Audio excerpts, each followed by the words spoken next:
Quando a Rússia invadiu a Ucrânia, Vladimir Putin acreditava arrogantemente que sua operação militar especial terminaria em poucos dias. Não foi assim. Depois, Putin acreditou que o exército russo bastaria para o objetivo. Não foi. E agora, Putin depende fortemente de parceiros estrangeiros para fornecer mão de obra, investimentos e muito mais. A Rússia deve muito a esses parceiros e está pagando de um jeito inesperado por Putin. O extremo oriente da Rússia está caindo nas mãos de Xi Jinping e Kim Jong-un, e não há nada que Putin possa fazer para impedir isso. É o que afirma o Serviço de Inteligência Estrangeira da Ucrânia, que publicou em 16 de outubro um artigo detalhando como China e Coreia do Norte vêm transformando o extremo oriente da Rússia em áreas de controle econômico estrangeiro. O artigo afirma que Putin está tão desesperado para manter a guerra na Ucrânia que precisa se esforçar ao máximo para retribuir aos poucos aliados que continuaram a apoiar a Rússia diretamente. Putin usa dinheiro que a Rússia não tem mais para pagar o que China e Coreia do Norte fazem por ela. Não, Putin está supostamente retribuindo esses aliados de guerra com o território da Rússia. Segundo o Serviço de Inteligência Estrangeira, por falta de recursos para desenvolver o Distrito Federal do Extremo Oriente, Moscou busca expandir-se externamente. Isso é basicamente Putin dizendo aos seus aliados que a Rússia não pode desenvolver essas regiões sozinha, então ele quer a ajuda deles para fazer isso. O problema que Putin não percebe é que incentivar essa ajuda mostra que a Rússia está perdendo o controle de grandes áreas do seu território. Vamos começar pela China. Os investimentos chineses no extremo oriente russo mostram como o país está expandindo sua influência nessa região. O Serviço de Inteligência Estrangeira da Ucrânia afirma que os investimentos chineses no extremo oriente russo provavelmente chegarão a 1 trilhão de rublos até o final de 2025. São 126 bilhões de dólares que a China usa para ampliar sua influência. A Rússia acha que está fazendo um bom negócio aqui, mas a China não investe dessa forma por pura bondade. A China usa seu poder financeiro para ganhar influência como parte de sua estratégia geopolítica global. A Iniciativa do Cinturão e Rota, ou Iniciativa do Cinturão e Rota, exemplifica isso. Também revela como a China pode ser prejudicial com investimentos que parecem benevolentes. Segundo o The Guardian, em maio, a China deve lucrar 22 bilhões de dólares em pagamentos de empréstimos de 75 países pobres por meio da Iniciativa do Cinturão e Rota. A China investe nessas nações, viabilizando infraestrutura que elas não conseguiriam pagar sozinhas. Esse investimento deve ser reembolsado, só isso. A China mantém esses países pobres sob seu controle pelo tempo que desejar. Depois, ou pagam, ou a China aumenta ainda mais o controle sobre esses países. É uma estratégia de agiota, típica de mafiosos. Mas funciona, e a China parece estar plantando as sementes dessa estratégia no extremo oriente da Rússia. Porém, o que a China faz no extremo oriente russo não segue o padrão usual da Iniciativa do Cinturão e Rota. O investimento está lá, mas os projetos de infraestrutura que normalmente vêm em seguida não aparecem em lugar nenhum. Segundo o senador Viktor Kalashnikov, da região de Khabarovsk, na Rússia, a China amplia sua influência pelo comércio, especialmente em Khabarovsk. O comércio entre Rússia e China cresceu 55 milhões de toneladas em 2024. No primeiro semestre de 2025, houve outro aumento substancial, com o comércio crescendo mais 36%. A China age com esperteza, pois sabe que a Rússia dificilmente aceitará seus empréstimos normalmente injustos pelo Brasil. Em vez disso, a China está tornando as regiões russas, que deseja controlar, dependentes dela para o comércio. Essas tendências de crescimento não estão acontecendo por acaso. A China está assumindo grande influência em Khabarovsk e só precisará ameaçar cortar o apoio uma vez. A região depende quase totalmente da China para o comércio, dando a Pequim o controle desejado. Dargan diz que muitos investimentos chineses visam a extração de recursos, o que também é um problema para a Rússia. Se a China explora os recursos russos no Extremo Oriente, Putin perde o dinheiro que eles gerariam. O presidente da Rússia precisa quitar sua dívida de guerra, e é assim que está fazendo, segundo o Serviço de Inteligência Estrangeira da Ucrânia. Porém, a China não limita sua influência econômica e age sutilmente para tirar o controle do Extremo Oriente russo de Putin. Em um país com mais de 1,4 bilhão de habitantes, as pessoas viram mercadoria. A China usa essa mercadoria com eficácia contra a Rússia, enquanto vem implementando lentamente o que o Serviço de Inteligência Estrangeira da Ucrânia chama de mudança demográfica gradual no extremo oriente da Rússia. Segundo o relatório, a China enviou até 2 milhões de cidadãos para viver e trabalhar entre os Montes Urais e Vladivostok. Tudo isso é planejado, com a aprovação de Putin.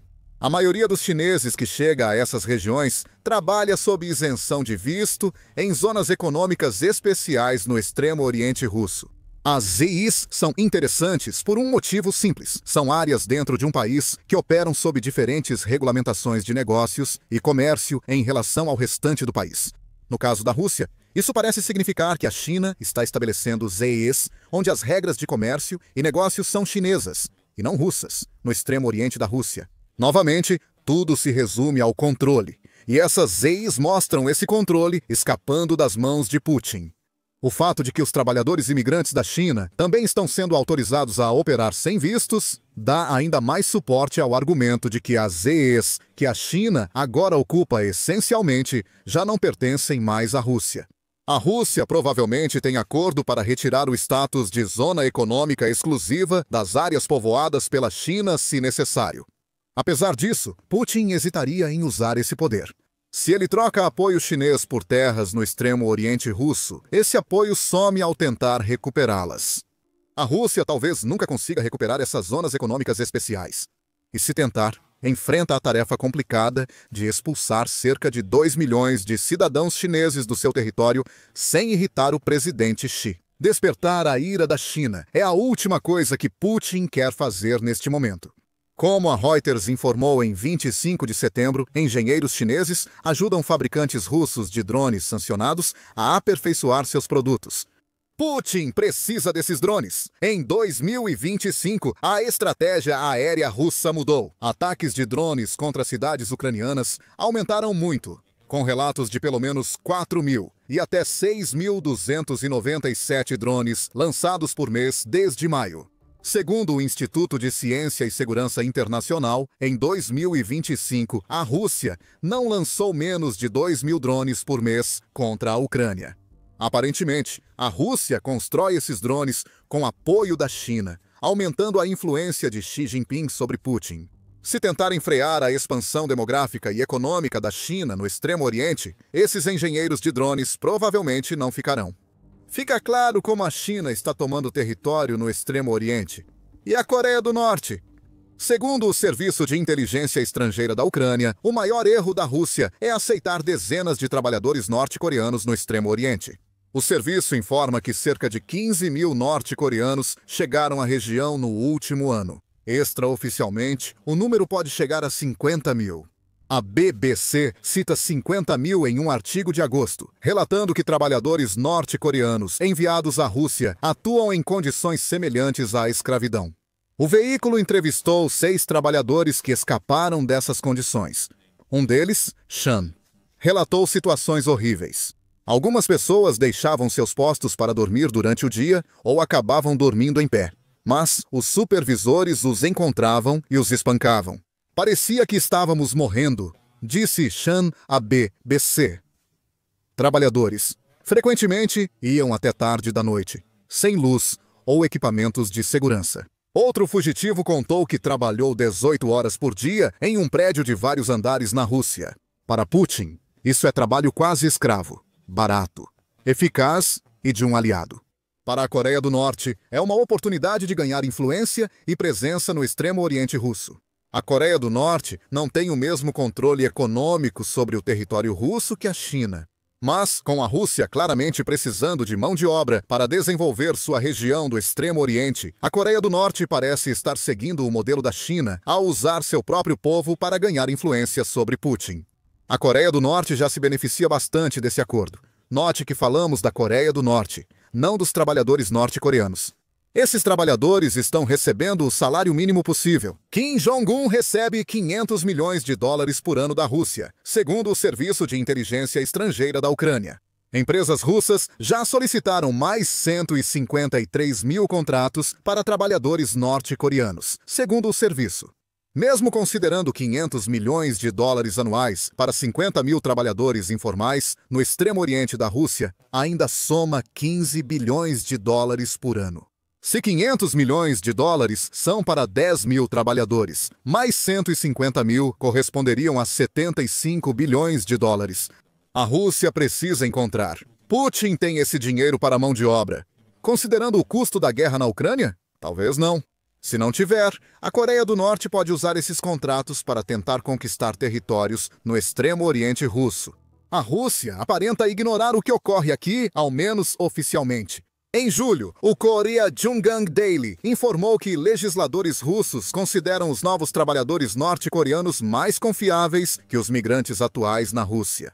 Isso porque eles trabalham sob supervisão constante e enfrentam a ameaça de punição caso não consigam suportar jornadas exaustivas de 18 horas por dia. Se esses trabalhadores forem mais confiáveis, a Rússia dependerá ainda mais deles. 153 mil novos contratos faz muito mais sentido aqui.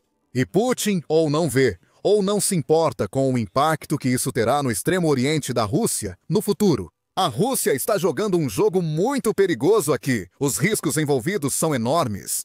Como Dargan aponta, China e Coreia do Norte expandem influência de formas distintas, unindo recursos financeiros e mão de obra. A China aumenta sua influência no extremo oriente russo ao gerar dependência econômica. A Coreia do Norte está criando uma dependência diferente, desta vez baseada em mão de obra barata. Segundo Dargan, os países podem entrar em conflito ao tentar conquistar os mesmos territórios. Mas mesmo nessa situação, a Rússia será um mediador ineficaz em conflitos por territórios que ela deveria controlar. Tudo isso representa um grande problema para a Rússia. Segundo o Serviço de Inteligência Estrangeira da Ucrânia, o Kremlin pode perder o controle de 40% do seu território, cerca de 7 milhões de quilômetros quadrados, e 79 milhões de pessoas. O Extremo Oriente virou alvo de estratégias estrangeiras, conforme relatório. É muito território para arriscar para manter o apoio à guerra na Ucrânia, o que pode levar Putin à maior ironia. Expandir a Rússia para o Ocidente pode levar a Rússia a perder muito mais no Oriente. A Rússia pode estar entrando em uma era de contração, não de expansão. Pelo menos é o que afirma o autor e especialista em investimentos Daniel Pérez. Pérez, na Engelberg Ideias, destaca que a crise demográfica russa influencia o extremo oriente do país. Na Rússia, a taxa de reposição populacional é de 2,1 nascimentos por mulher. A taxa de fertilidade atual é só 1,4, afirma Pérez. A população, hoje com cerca de 145 milhões, deve chegar a 136 milhões até meados do século. Talvez seja essa população em declínio, que só está sendo acelerada pelas muitas baixas que a Rússia sofreu na guerra, que está deixando Putin tão desesperado por investimento e mão de obra. É, no mínimo, um fator que contribui, pois adiciona outra tonalidade à pintura que Putin está criando. Ele permitiu que China e Coreia do Norte se posicionassem para tomar território russo, por focar obstinadamente na Ucrânia. Mesmo após a guerra, Putin precisará que essas duas nações ofereçam tudo o que puderem para ajudar na crise demográfica russa. A influência é ainda mais profunda, e a Rússia perde espaço como resultado. Segundo a nova estratégia eurasiana, estes resultados decorrem de vários erros de Putin, iniciados com a anexação da Crimeia em 2014. O centro confirma: Putin anunciou o pivô para o Oriente como prioridade russa em 2013, acelerando após suas ações na Crimeia. Com o Ocidente impondo sanções cada vez mais severas à Rússia desde a invasão da Ucrânia por Putin, a estratégia russa foi diminuir a pressão ocidental, buscando apoio no Oriente como contrapeso. Segundo o centro, o pivô visava abrir novos mercados e fortalecer a posição geopolítica da Rússia na Ásia-Pacífico. Mas, na realidade, essa mudança fez com que a Rússia trocasse sua dependência econômica do Ocidente por uma dependência econômica de países como China e Índia. Esses países, antes parceiros da Rússia, passaram a se aproveitar de sua fraqueza após a invasão da Ucrânia.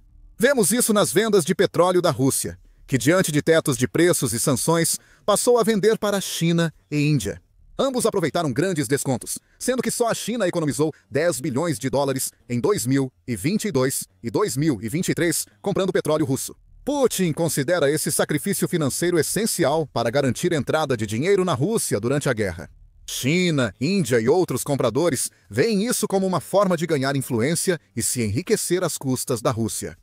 Estamos destacando que Putin reconhece a importância do Oriente, tanto para o extremo Oriente russo quanto para toda a Ásia. Mas ele não conseguiu, repetidas vezes, tornar a Rússia uma força geopolítica dominante no Oriente. Agora, a Rússia enfrenta o oposto do que queria ao se voltar para o Oriente. A Rússia deveria ganhar influência em outros países. Em vez disso, são países como a China e a Coreia do Norte que estão fazendo isso com a Rússia. E, novamente, tudo isso é resultado do erro de planejamento de Putin. Em setembro, a Fundação Carnegie publicou um artigo dizendo que a Rússia apostou quase tudo na China. A organização afirma que Putin só aprofundou a vassalagem da Rússia à China.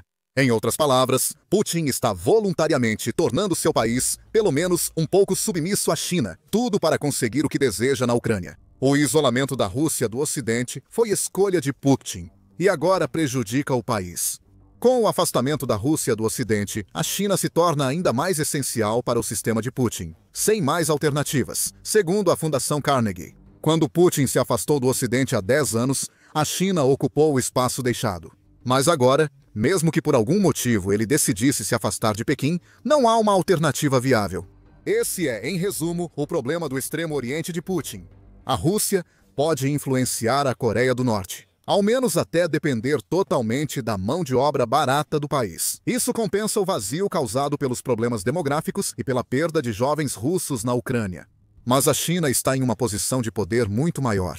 Suponha que Putin rejeite todos os investimentos da China, seus 2 milhões de pessoas e as zonas econômicas especiais no extremo Oriente Russo. Para onde ele irá depois? O Ocidente não salvará a Rússia sem que Putin faça grandes concessões na Ucrânia. A recusa em fazer essas concessões foi o que colocou a Rússia nessa posição para começo de conversa. Então isso não vai acontecer. Há outras nações com o poder econômico da China que conseguiriam manter a Rússia funcionando? Pelo menos, não há outras nações com as quais Putin não tenha queimado completamente as pontes da Rússia. Xi atuou tão bem com Putin que restou à Rússia nenhuma alternativa. A Coreia do Norte agora também explora a fraqueza de Putin no extremo Oriente Russo. Isso significa que a Rússia vai perder até 40% do seu território no Extremo Oriente? Aquele que o Serviço de Inteligência Estrangeira da Ucrânia afirma estar em risco? Parece cada vez mais provável. Enquanto conversamos, a China supostamente está fornecendo 80% das peças críticas que Putin precisa para sua guerra com drones, informou a mídia United 44 em 15 de outubro. A Rússia ainda vai precisar dessas peças, engenheiros, investimento e mão de obra por muito tempo. Com os avanços russos em 2025, a Rússia agora controla cerca de 20% do território ucraniano. Levou mais de 3 anos e meio para a Rússia chegar tão longe, faltando ainda 80% da Ucrânia para Putin poder declarar vitória. A Rússia precisaria de décadas de ajuda de aliados que já usam sua situação para ganhar influência no extremo Oriente Russo. Como afirma a Fundação Carnegie, não há saída para a Rússia. Putin colhe o que plantou, mesmo podendo já ter partido, quando se souber todo o impacto dos sacrifícios que ele fez para apoiar a invasão à Ucrânia. Se não forem China e Coreia do Norte tomando o território russo e derrubando Putin, pode ser um forte sentimento anti-guerra no próprio país que o derrube. Isso cumpre o papel. Putin está cada vez mais paranoico, com bons motivos. Com São Petersburgo tomada por protestos, Putin teme um golpe iminente. Saiba mais em nosso vídeo e lembre-se de se inscrever no The Military Show para mais vídeos cobrindo os muitos erros que Putin cometeu. Todos estão ligados à guerra na Ucrânia. Obrigado por assistir.